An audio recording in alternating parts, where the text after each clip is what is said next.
নমস্কার বন্ধুরা, আজকে আমি বানাবো ডিম পটলের ভর্তা। হ্যাঁ বন্ধুরা, ডিম পটলের ভর্তা। অনেক বাচ্চারাই সবজি খেতে পছন্দ করে না, বিশেষ করে পটলে অনেক বিষ থাকে, তো তাই বন্ধুরা আমি যেই রকমভাবে রান্নাটা করেছি সেই রকমভাবে আপনিও দেখতে পারেন।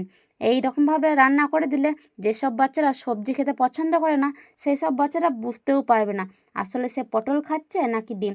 তো চলো বন্ধুরা, শুরু করা যাক। প্রথমেই পটলগুলো হালকা করে ভাপিয়ে নেব। ভাপিয়ে নেওয়ার পর পেস্ট করব।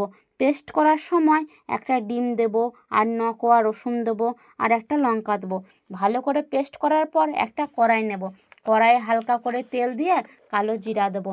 তারপর পেস্ট করা পটলগুলো ভালো করে তেলের মধ্যে ঢেলে অনেকক্ষণ ধরে নাড়াচাড়া করার পর তৈরি হয়ে যাবে আমাদের পটল ভর্তা। তো দেখো বন্ধুরা, এইভাবেই পটল ভর্তা তৈরি করে নেব। আর দেখো আমার ছেলে কীরকম করে খাচ্ছে, যে কোনো দিন সবজি মুখেও দেয়নি, সে কীরকম পটল ভর্তা দিয়ে ভাত খাচ্ছে দেখুন একবার। আর তার মুখে রিয়াকশানটা দেখুন একবার, কীভাবে সে পটল রান্না দিয়ে খাচ্ছে।